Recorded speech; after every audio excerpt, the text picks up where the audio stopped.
Com 7 filhos pequenos e nenhuma esperança, ele escreveu 19 cartas, pedindo uma esposa. 19 mulheres fugiram ao ver aqueles meninos famintos e uma menina que chorava pela mãe morta.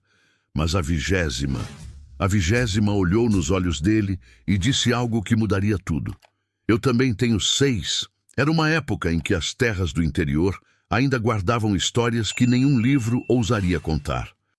Quando o cheiro de café torrado subia pelas manhãs frias e as carroças de madeira rangiam nas estradas de terra batida, carregando não apenas mantimentos, mas também sonhos despedaçados e recomeços silenciosos.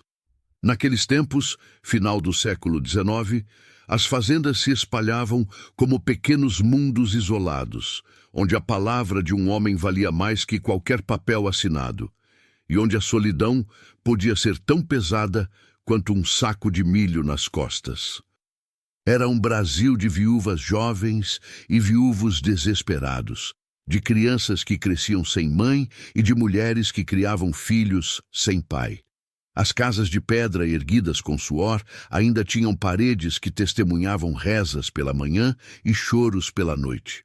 Os campos de trigo dourado se estendiam até onde a vista alcançava, mas de que adiantava fartura na terra se havia fome no coração? Naquele tempo, um homem sozinho com 7 bocas para alimentar era visto com pena. Uma mulher sozinha com 6 filhos era vista com desconfiança. Mas às vezes, nos recantos mais silenciosos da vida, onde o canto dos pássaros ecoa entre as oliveiras centenárias, o destino tece encontros que nenhuma lógica poderia prever. Histórias que começavam com uma carta manchada de lágrimas e terminavam: "Ah, isso você vai descobrir junto comigo." Porque essa é uma daquelas histórias que nossos avós contavam em volta do fogão a lenha, quando o vento frio batia nas janelas de madeira e todos se juntavam para ouvir causos que marcaram gerações. Se você também sente que essas memórias não devem se perder, se inscreve aqui no canal e comenta de qual região você está assistindo essa história. Vamos percorrer juntos os caminhos que fizeram o coração do nosso Brasil. Miguel acordava antes do sol nascer. Sempre foi assim desde que Helena tinha partido, levada pela febre que assolou a região 3 invernos atrás. Ele acendia o lampião com mãos trêmulas, não pelo frio, mas pelo cansaço que já vinha acumulado de ontem, de anteontem, de todos os dias, desde que ficara sozinho com 7 crianças. A casa de pedra, com janelas verdes, tinha 3 quartos pequenos, uma cozinha de chão batido e uma sala que mais parecia depósito. Nas paredes, a cal descascava em alguns cantos. O telhado tinha goteiras que ele nunca conseguia tempo de consertar, mas não eram as paredes que pesavam. Era o silêncio. Miguel tinha 38 anos, mas o espelho da sala mostrava um homem que parecia ter 50. A barba desgrenhada, os olhos fundos, as mãos calejadas, não só do trabalho na terra, mas de trançar o cabelo de Teresa, sua única menina de 13 anos. Ela tentava ajudar com os irmãos, mas era apenas uma criança também. Os meninos eram uma escadinha. João, com 15 anos, forte e calado como o pai. Pedro, com 12, sempre com fome. Lucas, com 11, que ainda molhava a cama. Antônio, com 10, o mais teimoso. Gabriel, com 9, que vivia descalço. E o pequeno Bento, com apenas 6 anos, que ainda chamava por mamãe durante a noite. Toda manhã era a mesma guerra silenciosa. Acordar os meninos, preparar a papa de milho, verificar se todos tinham roupa limpa, ou pelo menos menos suja. Teresa ajudava, mas seus olhos carregavam uma tristeza que partia o coração de Miguel. Ela tinha deixado de ser criança no dia em que a mãe morreu. Uma tarde, depois de mais um dia exaustivo na lavoura, Miguel sentou na soleira da porta e olhou para os campos dourados ao redor. A colheita tinha sido boa, mas de que adiantava? Dinheiro ele tinha. O que faltava eram mãos para abraçar aquelas crianças. O que faltava era uma voz feminina cantando pela casa. O que faltava era esperança. Foi o padre Augusto quem sugeriu: Miguel, você precisa de uma esposa. Essas crianças precisam de uma mãe. O vigário conhecia uma rede de mulheres viúvas e solteiras em cidades vizinhas, mulheres que também buscavam recomeço. Foi assim que Miguel, com a ajuda do padre, começou a escrever cartas. A primeira foi difícil. Como descrever sua situação sem parecer um fardo? Como falar de 7 filhos sem espantar? Ele foi honesto. Descreveu a casa, a terra, os filhos. Falou de Helena com respeito.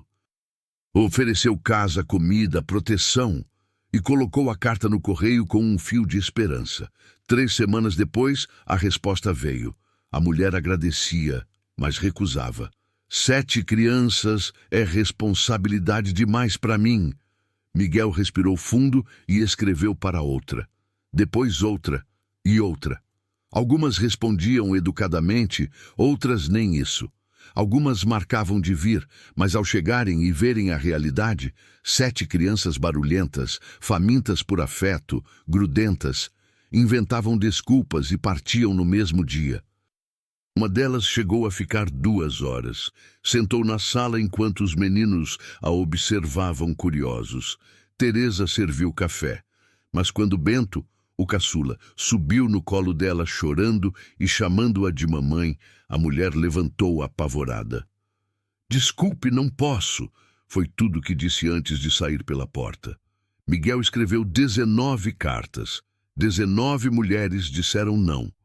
Algumas com palavras doces, outras com silêncio. Mas todas disseram não. Na 19ª recusa, Miguel sentou na beira da cama e chorou. João, seu filho mais velho, viu pela fresta da porta, mas fingiu não ter visto. Naquela noite, a casa estava mais silenciosa que nunca. Foi Teresa quem encontrou o pai na manhã seguinte, sentado à mesa da cozinha, segurando uma carta amassada. Pai, o senhor vai desistir? Ela tinha lágrimas nos olhos. Miguel olhou para a filha e viu Helena naquele rosto jovem. Não, minha filha, vou tentar mais uma vez. E foi assim que ele escreveu a 20ª carta. Curte o vídeo pra gente. Isso ajuda essa história a alcançar mais pessoas que precisam ouvir sobre coragem e recomeço. A 20ª carta chegou nas mãos de Isabel 3 semanas depois.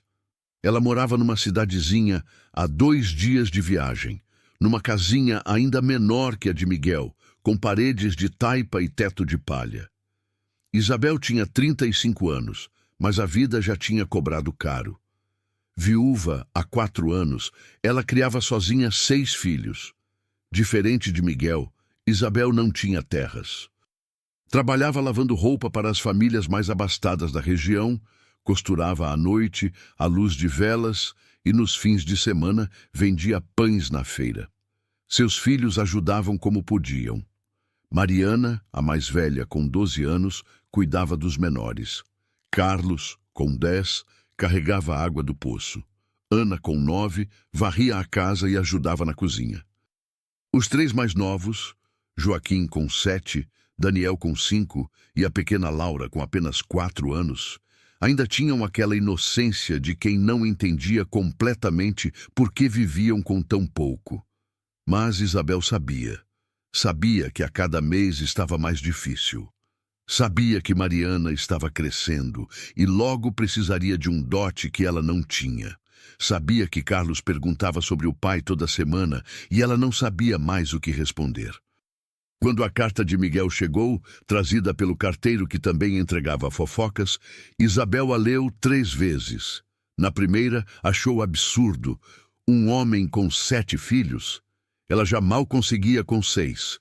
Na segunda leitura, prestou atenção nos detalhes. Casa de pedra, terras produtivas, homem trabalhador. Na terceira, leu as entrelinhas. Um homem desesperado, assim como ela. Um homem que não estava procurando paixão, mas parceria. As vizinhas, claro, tinham opinião. Isabel, você é louca de considerar isso? 7 crianças, você vai virar escrava. Dona Francisca, a parteira, era a mais enfática. Esse homem quer é uma empregada de graça. Fuja enquanto pode. Mas Isabel não tinha luxo de fugir. Ela tinha 6 bocas para alimentar e um senhorio que ameaçava expulsá-la da casa se ela atrasasse mais um mês de aluguel. Ela tinha Mariana entrando na adolescência sem nenhuma perspectiva. Tinha Carlos, que precisava aprender um ofício.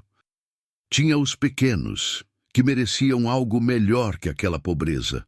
Naquela noite, depois de colocar todos para dormir, Isabel se ajoelhou diante do pequeno oratório na parede, onde uma imagem de Nossa Senhora segurava o menino Jesus.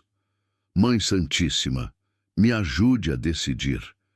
Será que isso é loucura? Ou será um milagre disfarçado? Pela manhã, Isabel acordou decidida. Escreveu uma resposta curta. Senhor Miguel, recebi sua carta. Também sou viúva e tenho 6 filhos. Se o senhor acha que isso não é problema, eu aceito conhecê-lo. Mas precisa saber, meus filhos vêm comigo. Todos. Não abandono nenhum. Ela levou a carta até o correio com as mãos tremendo. O funcionário olhou para ela com pena. Dona Isabel, a senhora tem certeza? Ela apenas acenou com a cabeça e entregou a carta. Ao sair, sentiu algo estranho no peito. Não era esperança ainda. Era apenas a ausência do desespero. 2 semanas depois, a resposta de Miguel chegou. Era curta também. Venha. Traga seus filhos. Vamos tentar juntos. Junto com a carta, vinha dinheiro para a passagem da carroça. Isabel sentou na beirada da cama e chorou. Não sabia se de alívio ou de medo. As crianças perceberam que algo estava acontecendo. Mariana foi a primeira a perguntar. Mãe, a gente vai embora? Isabel reuniu todos na sala pequena e contou. Vamos para uma fazenda. Tem um homem lá, um viúvo, que precisa de ajuda, e nós também precisamos. Carlos franziu a testa. Ele vai ser nosso novo pai? Isabel engoliu seco. Não sei, meu filho, mas vai ser alguém que vai cuidar de vocês junto comigo. Ana, sempre sensível, perguntou baixinho. E se ele não gostar da gente? Isabel abraçou a filha. Então a gente volta, mas vamos tentar, está bem? No dia da partida, Isabel colocou tudo o que tinham em 2 malas velhas e uma trouxa de pano. Não era muito. Algumas roupas, panelas de barro, um cobertor que tinha sido de sua mãe e a imagem de Nossa Senhora que sempre a acompanhou. Os vizinhos se reuniram para se despedir. Alguns com pena, outros com julgamento nos olhos. Dona Francisca, a parteira, veio até Isabel e segurou suas mãos. Se não der certo, você volta para cá, ouviu? Isabel apertou as mãos da velha amiga. Obrigada, mas eu preciso tentar. A carroça partiu ao amanhecer, levando Isabel e seus 6 filhos em direção ao desconhecido.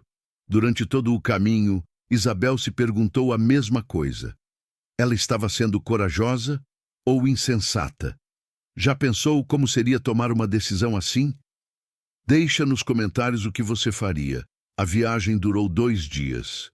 Isabel e as crianças dormiram numa pensão no meio do caminho, um lugar simples, mas limpo.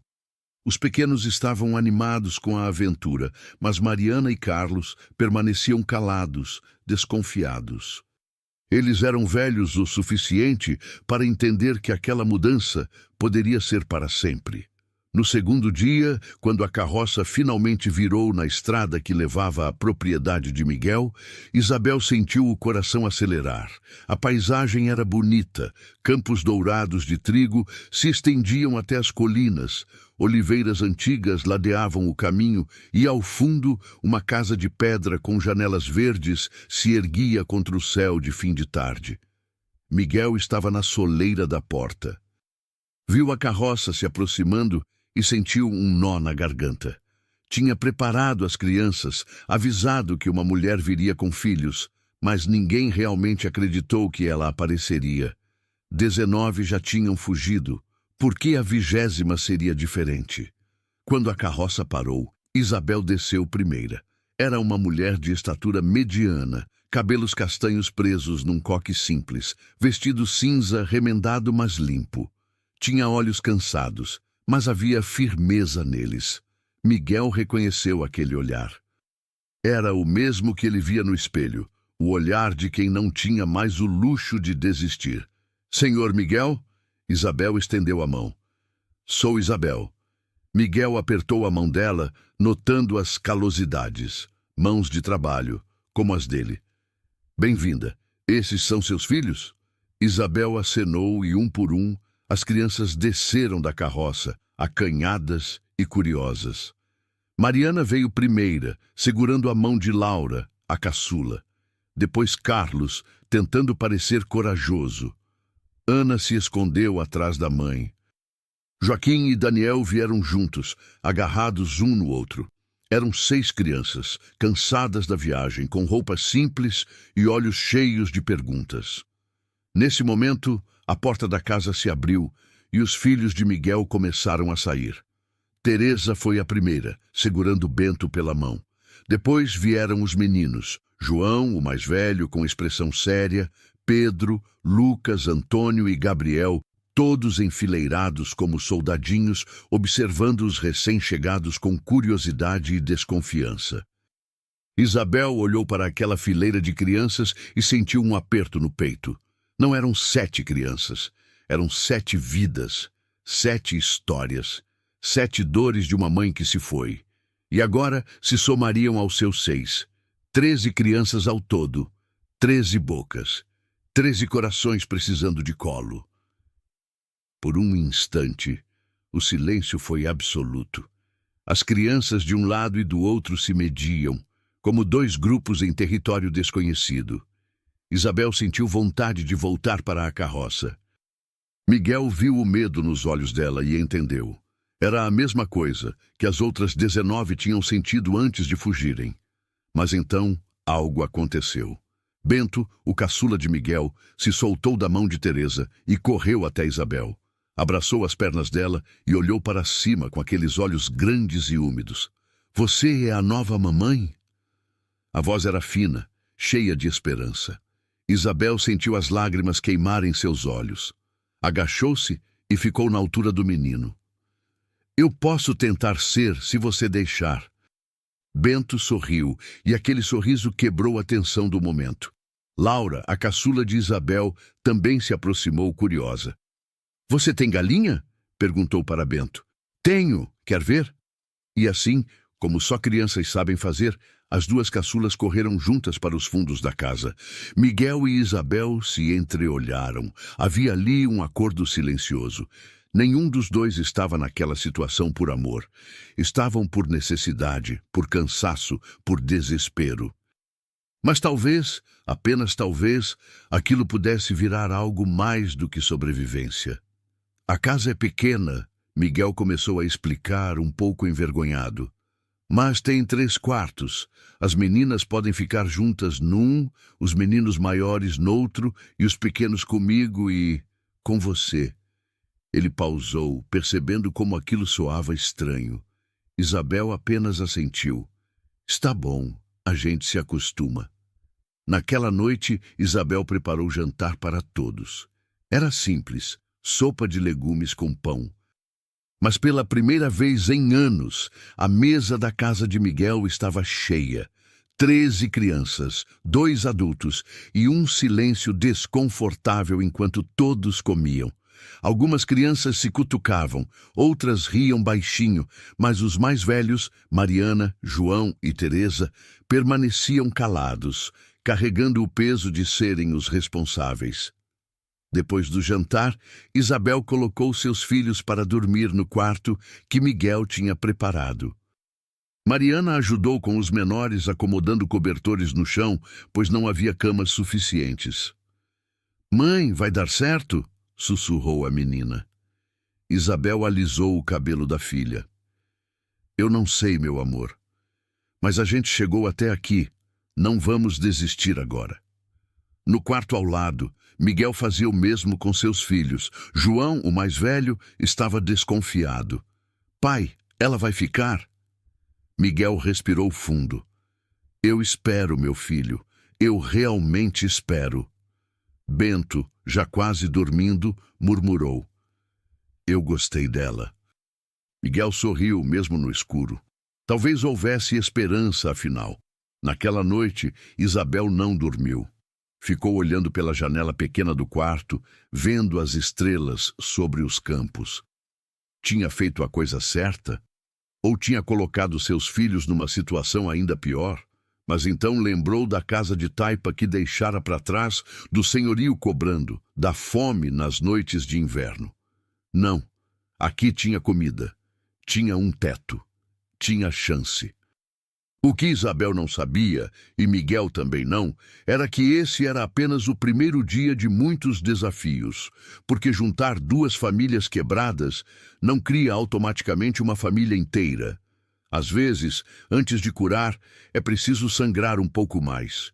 E você, acredita que dá para construir uma família a partir dos pedaços? Pense nisso enquanto a gente segue.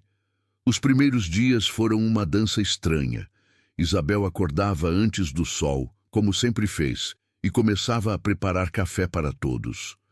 Miguel saía para o campo com João e Pedro, os mais velhos, deixando o restante das crianças sob os cuidados dela. Era um acordo tácito. Ele trabalharia fora, ela cuidaria de dentro. Mas 13 crianças não era tarefa simples. Teresa, a única menina de Miguel, inicialmente tentou ajudar, mas havia ciúmes silenciosos. Ela era a mulher da casa há 3 anos, desde que a mãe morrera. Agora, com Isabel ali, seu papel tinha sido usurpado. Mariana, por sua vez, estava acostumada a mandar nos irmãos mais novos e não aceitava ordens de Teresa. As duas adolescentes se estranhavam. Teresa achava que Mariana era mandona. Mariana achava Teresa dramática. Certa manhã, as duas discutiram por causa de um balde de água. Teresa disse que sempre buscava água naquele horário. Mariana respondeu que agora as coisas iam mudar. A discussão escalou até Isabel intervir. Chega! Isabel raramente levantava a voz, mas quando o fazia, todos paravam. Nessa casa, ninguém é melhor que ninguém. Vocês duas são as mais velhas e precisam dar exemplo. Teresa, Mariana é minha filha, mas você também pode ser se quiser. Mariana, Teresa perdeu a mãe e está assustada. Tenham paciência uma com a outra. As meninas baixaram a cabeça, envergonhadas, mas o clima continuou tenso.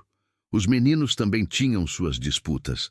Carlos, filho de Isabel, se sentia ameaçado por João, o mais velho de Miguel. João era sério, forte, e os irmãos o respeitavam. Carlos queria esse mesmo respeito, mas sendo mais novo e recém-chegado, era ignorado. Um dia, Carlos tentou ajudar na lavoura, mas João disse que ele estava atrapalhando. Você não sabe fazer isso direito. Deixa comigo. Carlos ficou vermelho de raiva e saiu pisando duro. Naquela noite, na mesa, ele não falou com ninguém. Isabel percebeu, mas não soube como consertar. Eram tantas emoções, tantos egos feridos. Os menores se adaptavam melhor. Bento e Laura se tornaram inseparáveis. Brincavam juntos no quintal, corriam atrás das galinhas, riam à toa. Daniel e Gabriel, ambos com idades parecidas, também fizeram amizade rápida. Crianças têm essa capacidade de não carregar rancor. Para elas, amigo era quem brincava junto, mas nem tudo era tão simples. Uma tarde, Ana, filha de Isabel, voltou chorando do quintal. Lucas, um dos filhos de Miguel, tinha puxado seu cabelo e dito que ela não pertencia àquela casa. Isabel sentiu a raiva subir. Chamou Miguel, que ainda estava no campo, e contou o ocorrido. Miguel ficou pálido. Chamou Lucas e o menino não negou. Ela é diferente, ela não é nossa irmã de verdade.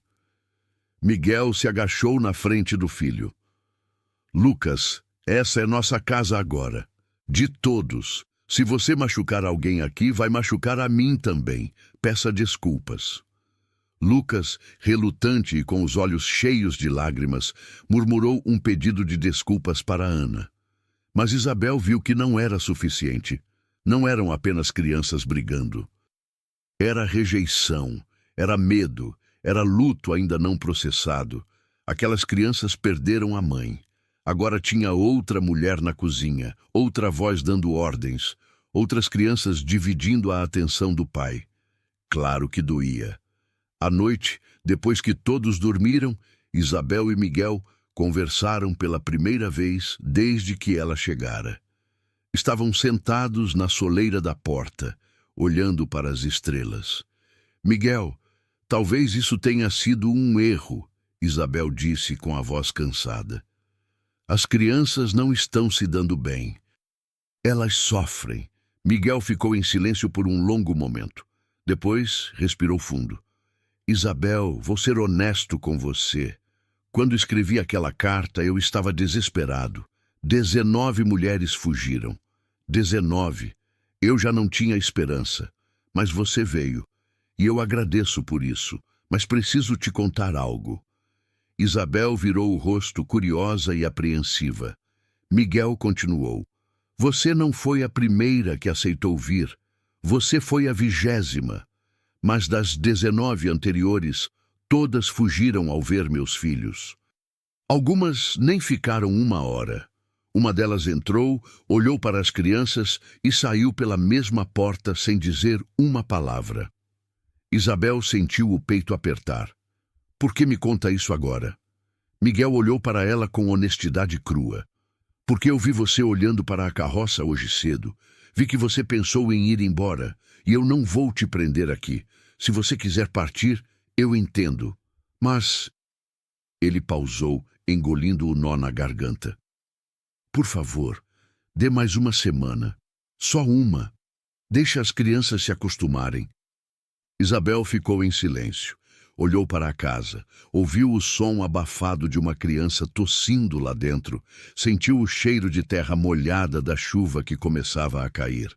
1 semana, ela concordou, mas só se você prometer uma coisa. Miguel olhou para ela. O quê? Que você vai ajudar não só no campo, mas aqui dentro também. 13 crianças é trabalho demais para uma pessoa só. Eu preciso de você presente. Não só como provedor, mas como pai. Pai de todos. Miguel assentiu lentamente. Eu prometo tentar. E foi assim, debaixo da chuva fina, que começava a molhar a terra seca, que os dois fizeram um novo acordo. Não era amor, ainda não. Mas era algo mais forte que isso. Era compromisso. Se você conhece alguém que precisou recomeçar do zero, compartilhe essa história com essa pessoa. A semana que Miguel pediu se transformou em 2, depois 3. Isabel não mencionou mais partir, e Miguel não perguntou. As coisas ainda eram difíceis, mas havia pequenos progressos. Teresa e Mariana aprenderam a dividir tarefas sem brigar tanto. Carlos finalmente foi aceito por João para ajudar na lavoura. Os dois até desenvolveram um respeito mútuo. Mas Isabel carregava um peso. Toda noite, antes de dormir, olhava para a imagem de Nossa Senhora que trouxera consigo e sussurrava uma oração. Me perdoe por mentir, minha mãe. Porque havia algo que ela não tinha contado a Miguel. Algo que, se ele soubesse, talvez a mandasse embora. Certa tarde, enquanto lavava roupas no tanque aos fundos da casa, Dona Sebastiana, a vizinha mais próxima, apareceu para fazer uma visita. Na verdade, como toda boa fofoqueira, queria novidades. Então, Isabel, como está sendo cuidar de tanta criança? Ela perguntou com um sorrisinho maldoso. Difícil, mas a gente vai levando, Isabel respondeu, esfregando uma camisa no sabão de cinza. Dona Sebastiana se aproximou, baixando a voz como quem conta um segredo. Sabe, né, que você foi a 20ª? As outras 19 fugiram todas. O povo comenta, diz que esse homem é amaldiçoado, que nenhuma mulher consegue ficar nessa casa. Isabel parou de esfregar e olhou firme para a vizinha. Dona Sebastiana, com todo respeito, o que o povo fala não me interessa. Eu estou aqui porque escolhi estar e vou continuar enquanto Deus permitir. A mulher, vendo que não conseguiria plantar discórdia, deu uma desculpa qualquer e saiu, mas o veneno já tinha sido lançado. Naquela noite, durante o jantar, Antônio, um dos filhos do meio de Miguel, fez uma pergunta inocente. Pai, quantas mulheres vieram aqui antes da dona Isabel? A mesa inteira ficou em silêncio. Miguel engoliu seco. Isabel olhou para ele esperando sua resposta. Miguel colocou o garfo na mesa devagar. 19. Ele respondeu com a voz firme, mas carregada de tristeza. 19 mulheres vieram aqui. Algumas ficaram 1 hora, outras 1 dia. Todas foram embora. Teresa baixou a cabeça, envergonhada. João fechou os olhos. Os menores não entenderam direito, mas os maiores sentiram o peso daquelas palavras. E por que elas foram embora? Mariana, a filha mais velha de Isabel, perguntou. Havia algo de desafiador na voz dela, como se estivesse testando Miguel. Ele suspirou. Porque era muita criança, muito trabalho, muita responsabilidade, e eu não as culpo. Elas tinham o direito de escolher. Isabel sentiu o coração apertar. Olhou ao redor da mesa, para aqueles 13 rostos. Alguns curiosos, outros envergonhados, todos vulneráveis. E então, algo dentro dela se quebrou. Não quebrou de dor, mas de coragem. Miguel, eu preciso te contar algo. Todos os olhares se voltaram para ela.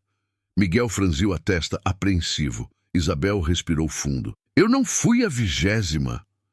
O silêncio ficou ainda mais pesado. Eu fui a 19ª. Miguel piscou, confuso. Como assim? Isabel juntou as mãos, tentando controlar o tremor. Quando recebi sua primeira carta, faz 3 meses, eu tive medo. 7 crianças parecia demais. Eu mesma mal conseguia com meus 6. Então, eu recusei. A sala girou. Miguel não conseguiu falar. Teresa levou a mão à boca. Isabel continuou, com lágrimas escorrendo agora. Mas depois de recusar, eu não conseguia esquecer sua carta. Todas as noites eu pensava, e se fosse minha chance de dar uma vida melhor para meus filhos? E se fosse a chance dele também? Então, 3 dias depois de ter recusado, eu pedi para voltarem a entregar a carta na minha casa. O padre me deu, e eu li de novo, e fiz algo que nunca tinha feito. Fui até sua cidade. Fiquei escondida perto da sua casa, só observando. Miguel levantou incrédulo. Você veio até aqui? Antes? Isabel acenou, chorando. Sim. Fiquei um dia inteiro observando. Vi você acordar antes do sol. Vi você trançar o cabelo da Teresa com mãos trêmulas. Vi você ensinar Bento a amarrar o sapato. Vi você desmoronar na porta depois que as crianças dormiram. Vi um homem quebrado tentando ser pai e mãe ao mesmo tempo. E pensei, eu conheço essa dor. Eu vivo essa dor. Então voltei para casa e escrevi aquela 2ª carta a que você recebeu. E vim. A voz dela falhou. Não vim por pena. Vim porque vi em você o mesmo que eu sentia. Desespero misturado com amor. E achei que talvez 2 desesperos juntos pudessem virar esperança. Miguel estava parado, processando tudo. Então, devagar, ele se aproximou de Isabel. E pela primeira vez desde que ela chegara, ele a abraçou. Não foi um abraço romântico. Foi um abraço de gratidão, de reconhecimento, de 2 pessoas que entendiam a dor uma da outra. Você não fugiu, ele sussurrou com a voz embargada. Você foi a única que não fugiu. Isabel soluçou no ombro dele. Eu quase fugi, mas não fugi. As crianças observavam, algumas chorando também, outras apenas confusas. Mas algo mudou naquela noite. A verdade, por mais dolorosa que fosse, tinha sido dita. Depois daquele jantar, a casa ficou diferente. Não era perfeita. Ainda havia brigas, choros, dificuldades. Mas havia também algo novo: confiança. Isabel não era mais a estranha que apareceu do nada. Era alguém que tinha escolhido ficar. Isso, para aquelas crianças, significava mais do que qualquer palavra bonita. Você já teve que confessar uma verdade difícil para alguém? Conta nos comentários. 3 meses se passaram desde a confissão de Isabel. O inverno começava a chegar, trazendo ventos frios e noites mais longas. A casa de pedra, antes fria e silenciosa, agora estava cheia de vida. Caótica, barulhenta, mas vida. As crianças tinham se ajustado, cada uma a seu modo. Teresa e Mariana finalmente se tornaram aliadas. Descobriram que dividir o peso de cuidar de tantos irmãos era mais fácil que competir. Juntas, cuidavam das roupas, ajudavam na cozinha e até riam de histórias que contavam uma para a outra sobre como era difícil ser a mãe substituta antes de Isabel chegar. João e Carlos também formaram uma dupla. No campo, trabalhavam lado a lado com Miguel, aprendendo sobre plantio, colheita e aquelas conversas de homens que acontecem entre o barulho da enxada e o silêncio da terra. Carlos, pela primeira vez, sentia que tinha um irmão mais velho de verdade, alguém que o ensinava sem julgá-lo. Os menores já não faziam distinção. Para Bento e Laura, Daniel e Gabriel, eram todos apenas irmãos. Brigavam por bobagens, como irmãos de sangue fazem. Compartilhavam brinquedos quebrados e sonhos infantis. A inocência deles tinha feito o que os adultos demoraram meses para conseguir: unir a família. Mas foi numa noite específica, a noite do primeiro grande frio do inverno, que algo definitivamente mudou. Isabel estava na cozinha preparando sopa quando ouviu um barulho estranho vindo do quarto das crianças. Era Antônio, o filho de 10 anos de Miguel, chorando baixinho. Ela entrou no quarto e o encontrou encolhido na cama, abraçando um pedaço de pano velho. Antônio, o que foi? Isabel sentou na beirada da cama. O menino tentou esconder o choro, mas não conseguiu. Eu só estava lembrando da minha mãe. A voz dele era fina, quebrada. Isabel sentiu o coração apertar. Me conta sobre ela, disse suavemente. Antônio olhou para cima, surpreso. A senhora quer saber? Isabel acenou. Claro que quero. O menino respirou fundo e começou a falar, ainda soluçando. Ela cantava. Toda noite antes de a gente dormir, ela cantava. Eu não lembro mais da música direito, mas lembro da voz dela. Ele apertou o pano velho. Era parte de um vestido da mãe que ele tinha escondido. Quando ela ficou doente, ela não conseguiu mais cantar. E depois, ela foi embora. Isabel não tentou consolar com palavras vazias. Apenas abraçou o menino e deixou ele chorar. Não disse, ela está num lugar melhor, ou o tempo cura tudo. Apenas deixou a dor sair. Depois de um tempo, quando Antônio se acalmou, Isabel sussurrou. Eu não sou sua mãe, Antônio, e nunca vou conseguir ser. Mas eu posso ser alguém que também cuida de você, alguém que também te ama do meu jeito. Antônio olhou para ela com olhos inchados. Você me ama. Isabel alisou o cabelo do menino. Não no começo. Vou ser honesta. No começo vocês eram só responsabilidade. Mas agora quando você não está por perto, eu sinto sua falta. Isso é amor, não é? O menino abraçou Isabel com força e chorou mais um pouco. Mas dessa vez, não era choro de tristeza. Era choro de alívio.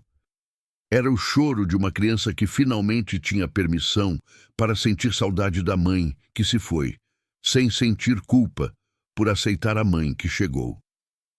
Naquela noite, depois que todos dormiram, Isabel estava terminando de arrumar a cozinha quando Miguel apareceu. Obrigado, ele disse, simples. Isabel olhou para ele, confusa. Pelo quê? Miguel se aproximou. Por não fingir ser a Helena. Por deixar meus filhos sentirem falta dela. A outra mulher que veio, ela tentou apagar a memória da minha esposa. Dizia que as crianças tinham que esquecer, mas você deixa eles lembrarem. Isabel sorriu cansada. É porque eu também tenho alguém que não esqueço, o pai dos meus filhos. Ele não era perfeito, mas foi o amor da minha vida.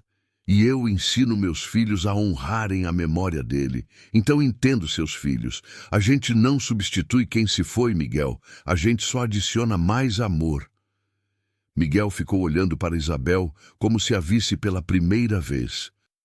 Não como a mulher que aceitou cuidar de seus filhos, mas como a mulher que estava, devagar, se tornando parte essencial daquele lar. Isabel, ele começou hesitante. Eu acho que eu estou começando a sentir algo por você. Isabel parou de secar o prato que tinha nas mãos. Olhou para Miguel com surpresa. É cedo demais para isso, ela disse, mas sem rispidez. A gente ainda está aprendendo a viver junto, Miguel. Não se apresse.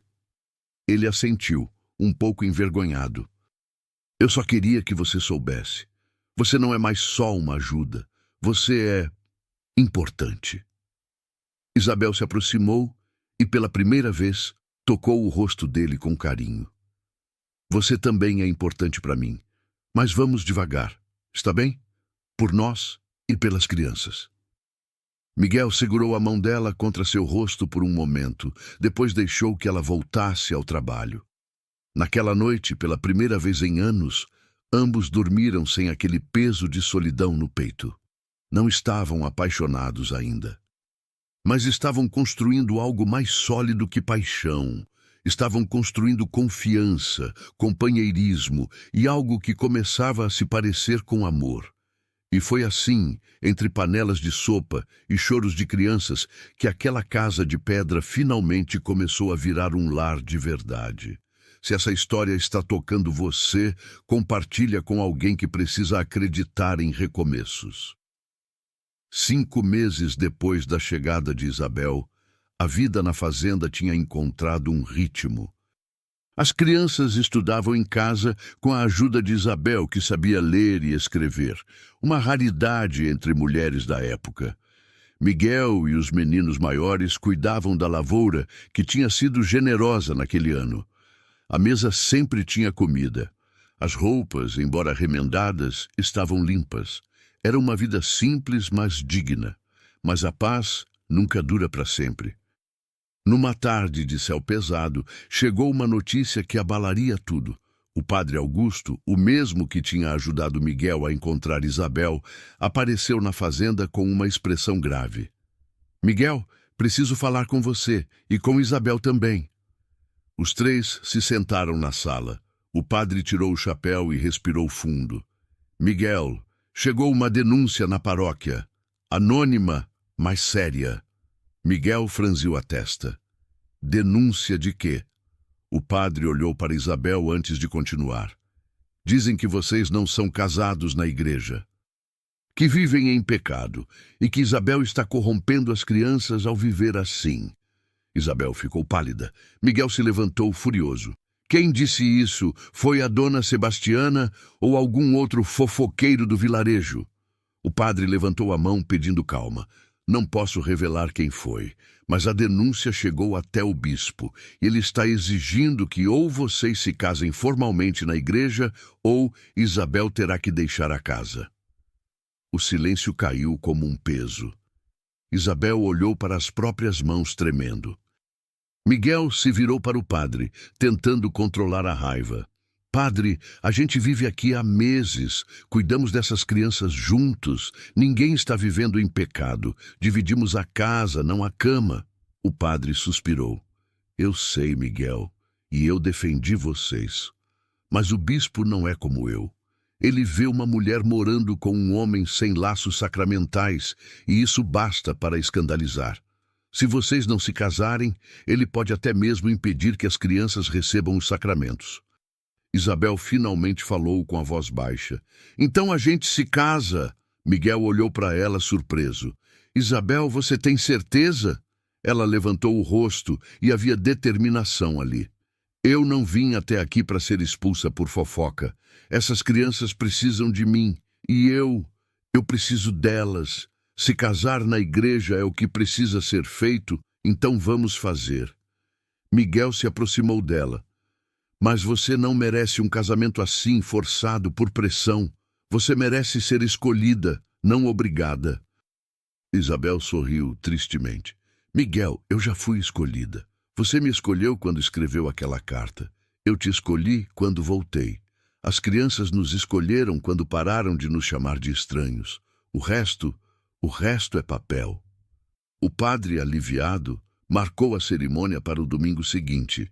Seria algo simples, sem festa, apenas os votos na frente de Deus e das crianças.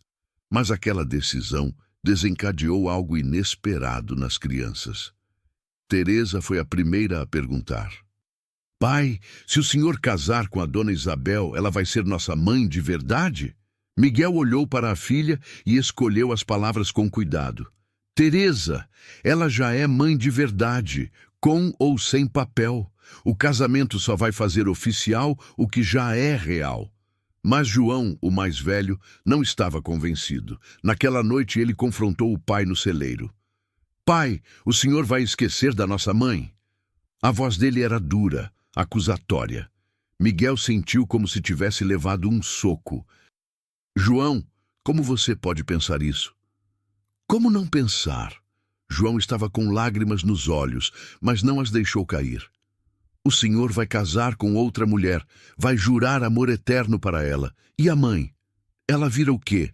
Uma memória que a gente tem que esconder? Miguel abraçou o filho, mesmo com o menino resistindo. João, escute, sua mãe foi o amor da minha juventude. Ela me deu vocês, as maiores bênçãos da minha vida. E eu vou amar a memória dela até o dia que eu morrer. Mas ela se foi, filho. E os vivos precisam continuar vivendo. Isabel não é a Helena, nunca vai ser, mas ela é Isabel. E eu aprendi a admirá-la, a respeitá-la, e sim a ter carinho por ela. Não é o mesmo tipo de amor, mas é amor. E tem espaço no meu coração para os dois, assim como tem espaço no seu. João finalmente desabou, chorando no ombro do pai. Eu só não quero esquecer da mãe. Miguel apertou o filho com força. Você nunca vai esquecer. Eu prometo. A gente vai sempre honrar a memória dela. Mas também vamos honrar a Isabel, que escolheu ficar quando todo mundo fugiu. No lado de Isabel, os conflitos eram diferentes. Mariana, sua filha mais velha, estava com ciúmes. Mãe, a senhora vai amar ele mais do que amou o papai. Isabel sentou com a filha e segurou suas mãos.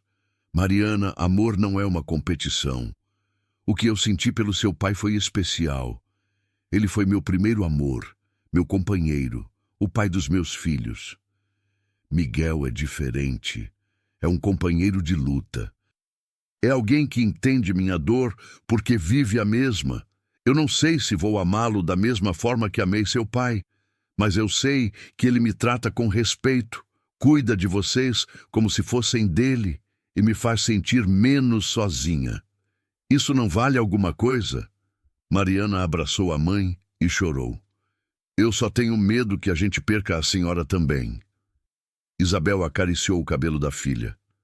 Você não vai me perder. Eu estou aqui e vou ficar. Aquela semana foi tensa. Algumas crianças estavam empolgadas com o casamento. Outras, especialmente os mais velhos, estavam confusas e ressentidas. Mas todos entendiam que algo definitivo estava prestes a acontecer. Na véspera do casamento, Isabel estava sozinha no quarto, olhando para o único vestido bom que tinha. Cinza escuro, velho, mas era o melhor que possuía. Não era um vestido de noiva. Não havia véu, nem flores, nem sonhos de princesa. Era apenas um vestido para um acordo sendo oficializado. Mas ainda assim, seu coração batia acelerado. Miguel bateu na porta. "Posso entrar?" Isabel permitiu. Ele entrou, segurando algo nas mãos. "Eu quero que você use isso amanhã." Era um broche antigo, delicado, com pequenas pedras azuis. Era da Helena. Ela usou no nosso casamento, e eu quero que você use também. Isabel arregalou os olhos. "Miguel, eu não posso. Isso é dela." Ele colocou o broche nas mãos de Isabel, fechando as dela por cima. "Era dela, agora é seu." Porque você não está apagando a memória dela. Você está continuando o que ela começou. Cuidar desta família. Ela ia gostar de você, Isabel. Tenho certeza. Isabel chorou, segurando aquele broche como se fosse a coisa mais preciosa do mundo. E talvez fosse, porque era mais do que uma joia. Era uma permissão. Era Helena, de onde quer que estivesse, dizendo: "Cuide deles para mim." Naquela noite, enquanto a casa dormia, Isabel e Miguel ficaram acordados, cada um em seu quarto, pensando no dia seguinte. Não era o casamento que nenhum dos dois tinha sonhado, mas era o casamento que precisavam. E às vezes, o amor não começa com paixão. Começa com escolha, e eles tinham se escolhido. Você já teve que fazer uma escolha difícil por amor à família? Deixa nos comentários. O domingo amanheceu com um céu limpo, mas o ar estava frio. Isabel acordou cedo, mais por nervosismo do que por hábito. Mariana e Teresa a ajudaram a se arrumar. Pentearam seu cabelo castanho em um coque simples, ajustaram o vestido cinza e prenderam o broche de Helena. Quando Isabel se olhou no pequeno espelho rachado, não viu uma noiva. Viu uma mulher cansada, mas determinada. As crianças também estavam sendo preparadas. Miguel tinha pedido a João e Carlos para ajudarem os menores a vestirem as melhores roupas que tinham. Não eram trajes formais, apenas camisas limpas, calças remendadas, vestidos simples das meninas. Mas todos estavam arrumados, e isso já era muito. A caminhada até a igreja foi silenciosa. Eram 15 pessoas, Miguel, Isabel e 13 crianças, caminhando pela estrada de terra em fila. Alguns vizinhos observavam das janelas, sussurrando. Dona Sebastiana estava na porta de sua casa, com os braços cruzados e uma expressão de desaprovação. Isabel a ignorou. A igreja era pequena, de paredes brancas e teto simples. Dentro, havia apenas o padre Augusto esperando, mais algumas beatas curiosas e 2 ou 3 fazendeiros amigos de Miguel. Não tinha decoração, não tinha música, não tinha festa. Era um casamento funcional, quase burocrático.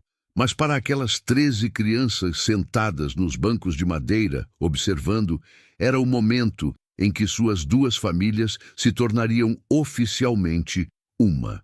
O padre começou a cerimônia. Leu as escrituras sobre matrimônio, falou sobre os deveres de marido e mulher, sobre amor e respeito. Isabel e Miguel estavam de pé diante do altar, lado a lado, mas sem se tocar. Quando chegou a hora dos votos, o padre olhou para Miguel. "Miguel, você aceita Isabel como sua esposa, promete amá-la e respeitá-la, na alegria e na tristeza, na saúde e na doença, até que a morte os separe?" Miguel olhou para Isabel.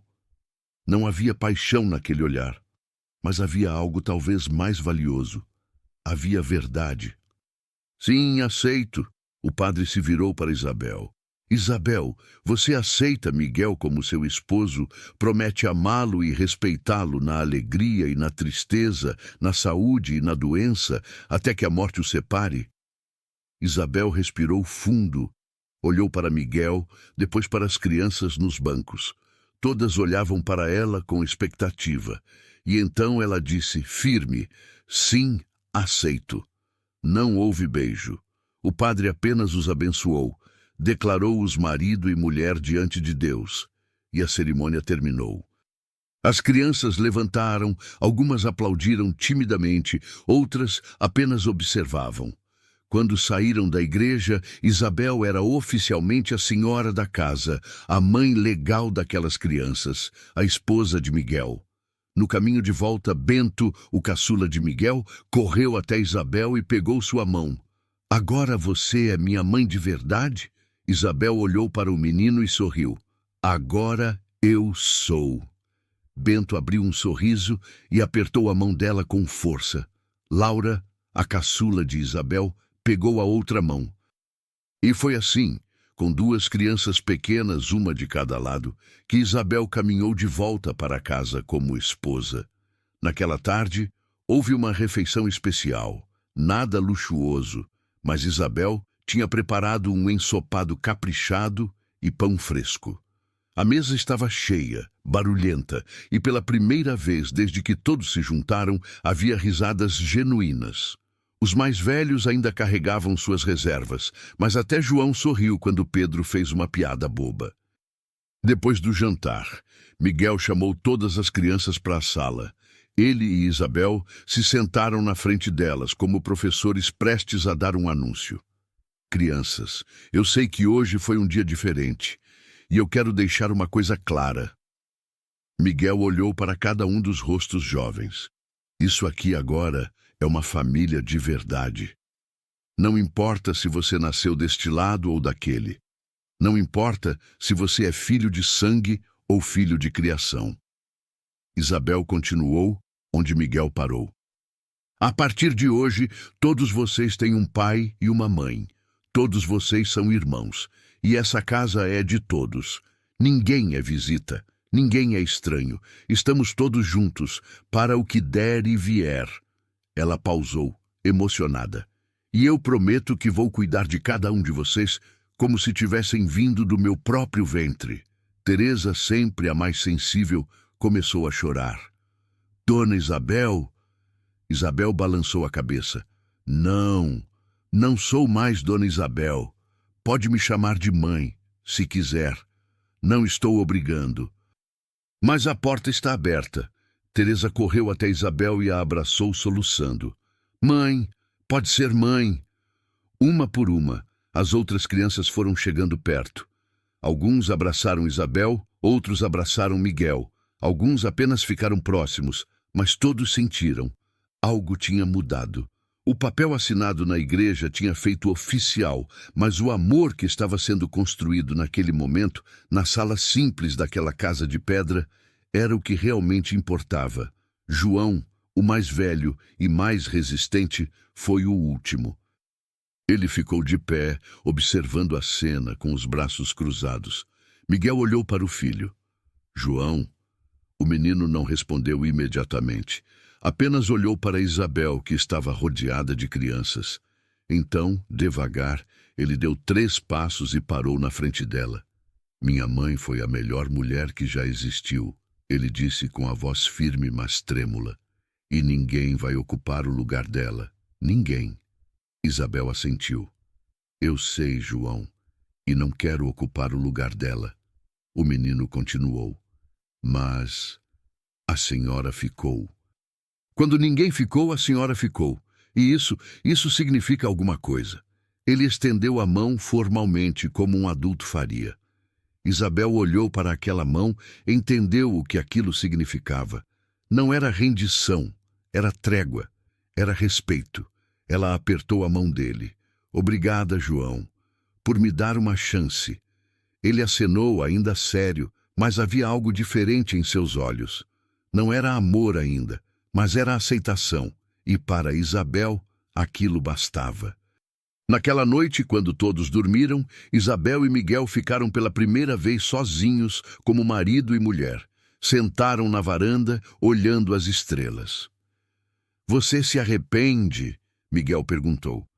Isabel pensou antes de responder. De ter vindo? Não. De ter ficado? Não. De ter casado? Também não.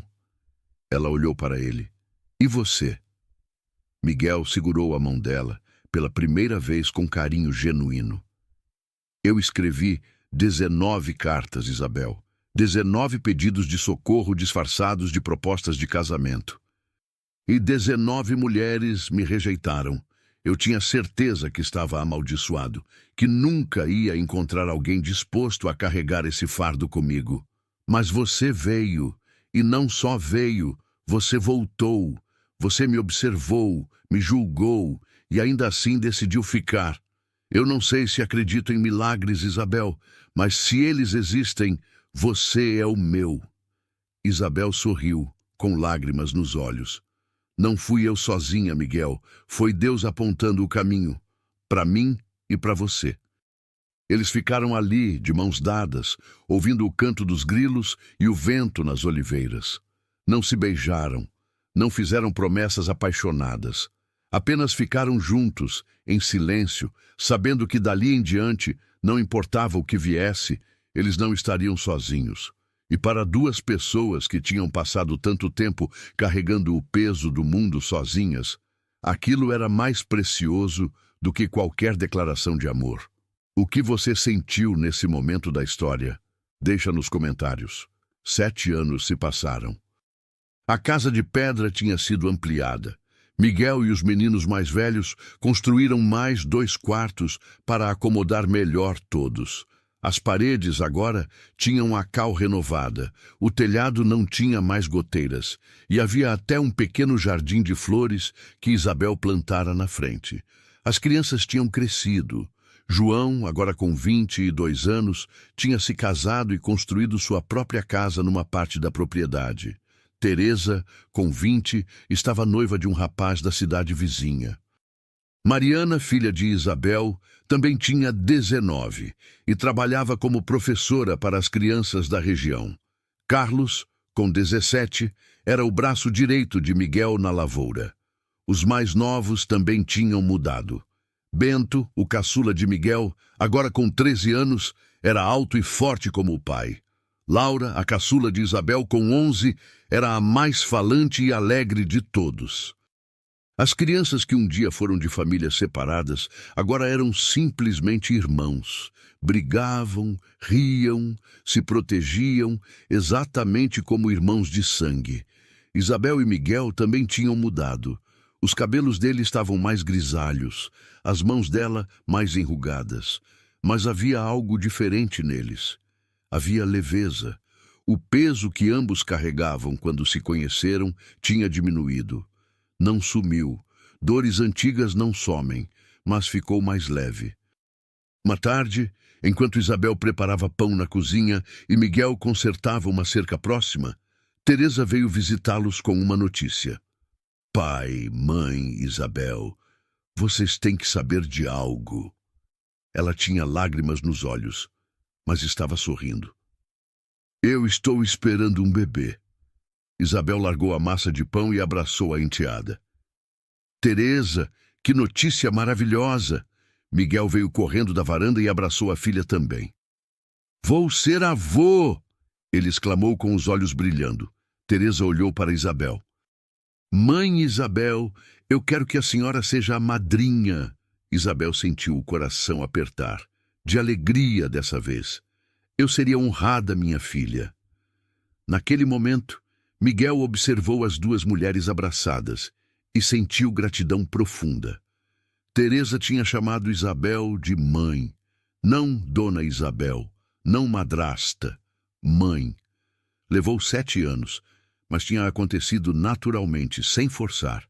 À noite, depois que Teresa foi embora, Isabel e Miguel sentaram na varanda como faziam toda a noite. Era um ritual deles.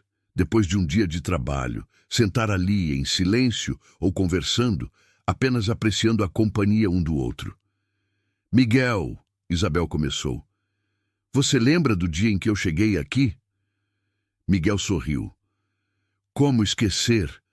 Você desceu daquela carroça com 6 crianças e um olhar que dizia, eu estou apavorada, mas vou fingir que estou bem. Isabel riu. Eu estava apavorada mesmo. Eu olhei para seus 7 filhos e pensei, eu cometi o maior erro da minha vida. Mas você ficou, Miguel disse sério agora. Por quê? Você podia ter ido embora naquele mesmo dia. Ninguém te forçou a ficar. Isabel olhou para as mãos calejadas no colo. Eu fiquei porque eu vi Bento me abraçando e vi nos olhos dele a mesma fome de afeto que eu via nos meus filhos. E pensei, se eu for embora, quem vai abraçar ele? Quem vai trançar o cabelo da Teresa? Quem vai ensinar João a ler? Eu fiquei porque não era só sobre mim, Miguel. Era sobre 13 crianças que mereciam uma chance. E eu também merecia uma chance de ser algo mais do que uma viúva pobre lavando roupa para sobreviver. Miguel segurou a mão dela. Você sabe que eu te amo, né? Isabel olhou para ele surpresa. Em 7 anos de casamento, eles tinham construído companheirismo, respeito, cumplicidade. Mas aquelas palavras, eu te amo, nunca tinham sido ditas. Miguel, ele continuou, com voz embargada. Eu não sei quando aconteceu. Se foi no dia que você segurou o Antônio enquanto ele chorava pela mãe dele, ou no dia que você defendeu o Carlos quando ele errou na lavoura, ou em cada jantar que você preparou, ou em cada noite que você ficou acordada com criança doente. Mas em algum momento, Isabel, eu parei de ver você como a mulher que concordou em me ajudar e comecei a ver você como a mulher que eu escolheria de novo, 1000 vezes, se tivesse a chance. Você não é só a mãe das minhas crianças, você é meu lar. Isabel chorou. Não eram lágrimas de tristeza, mas de um amor que tinha crescido devagar, silenciosamente, como uma árvore que planta raízes fundas antes de mostrar frutos. Eu também te amo, Miguel. Não da mesma forma que amei meu primeiro marido. Esse amor é diferente, é mais calmo, mais profundo. É o amor de quem construiu algo juntos, tijolo por tijolo, choro por choro, sorriso por sorriso. Miguel a beijou, pela primeira vez em 7 anos de casamento. Não foi um beijo de paixão desenfreada. Foi um beijo de reconhecimento, de gratidão, de 2 pessoas que tinham atravessado o deserto juntas e finalmente encontrado um oásis. Naquela noite, deitados lado a lado pela primeira vez como verdadeiros marido e mulher, Isabel sussurrou no escuro: Miguel, eu preciso te contar uma última coisa. Uma coisa que eu nunca contei para ninguém. Ele se virou para ela, atento. O quê? Quando eu estava escondida aqui, observando você antes de decidir ficar, eu vi uma cena que mudou tudo. Era noite e você estava na varanda sozinho. E você chorou. Chorou como um homem que não tem mais forças. E eu pensei, esse homem precisa de ajuda. Mas mais do que isso, esse homem merece ajuda, porque mesmo quebrado, ele ainda acorda todo dia para cuidar daquelas crianças. E isso é amor verdadeiro. Miguel não disse nada, apenas puxou Isabel mais perto e a abraçou. Naquela noite, debaixo do mesmo céu estrelado que tinham contemplado tantas vezes sozinhos, eles finalmente não estavam mais sozinhos. Estavam juntos. E juntos tinham construído não apenas uma família, mas um lar cheio de amor. Você acredita que dá para construir amor assim, devagar e com paciência? Deixa nos comentários. 20 anos se passaram desde o dia em que Isabel desceu daquela carroça com 6 filhos e o coração cheio de dúvidas. A casa de pedra agora tinha sido transformada. Não era mais apenas uma casa, era o coração de uma família que crescera e se espalhara pela região. Miguel e Isabel envelheceram juntos. Ele, agora com quase 60 anos, caminhava mais devagar, mas ainda trabalhava na terra com a ajuda dos filhos e genros. Ela, com 55, tinha os cabelos quase todos brancos, mas o sorriso continuava doce e os braços sempre abertos para abraçar netos. Sim, netos. 13 crianças que um dia foram quebradas, rejeitadas ou simplesmente cansadas, agora tinham suas próprias famílias. João tinha 3 filhos, Teresa, 4, Mariana, 2. Carlos acabara de ter seu primeiro, e assim por diante. A última contagem que Isabel fez eram 23 netos. 23 vidas que existiam porque duas pessoas desesperadas decidiram tentar juntas. Numa tarde de domingo, toda a família se reuniu na fazenda para um almoço. A mesa, que um dia mal comportava 13 crianças, agora precisava ser estendida para fora, debaixo da sombra das oliveiras. Havia risos, conversas cruzadas, crianças correndo, bebês chorando. Era caos, era barulho, era vida.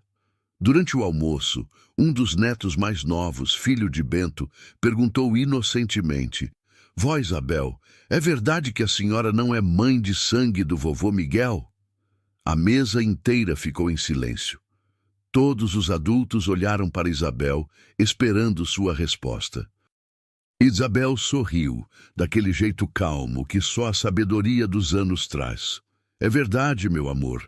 Eu vim de longe, com meus 6 filhos, e encontrei seu avô com 7, e a gente decidiu juntar as famílias e tentar fazer dar certo.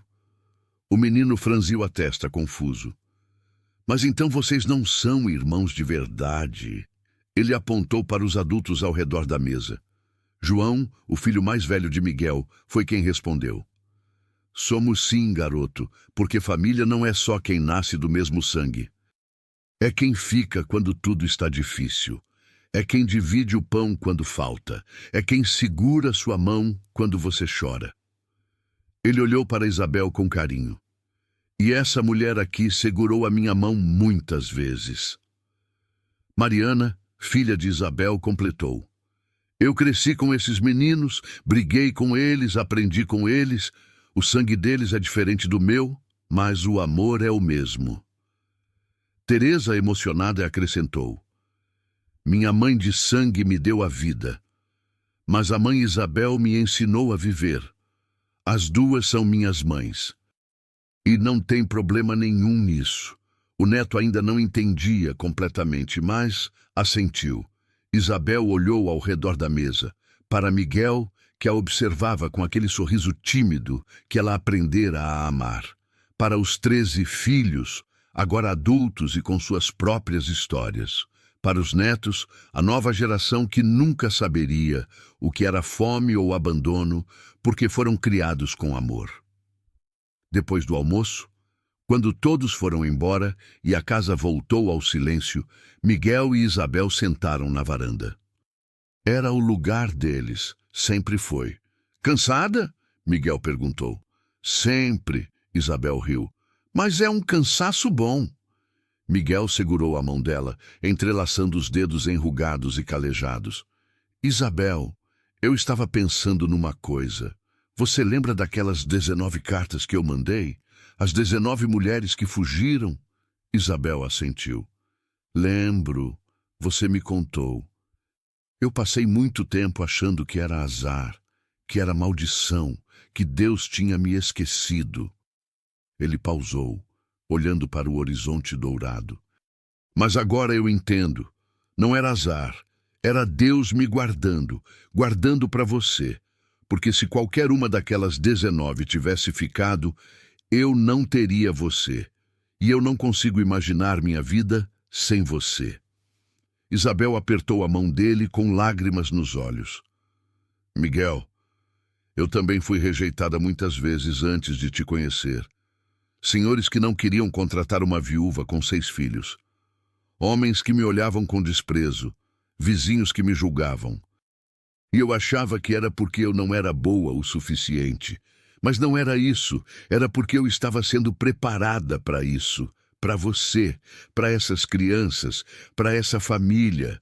Todo aquele sofrimento não foi em vão. Foi o caminho que Deus usou para me trazer até aqui. Ela olhou para ele.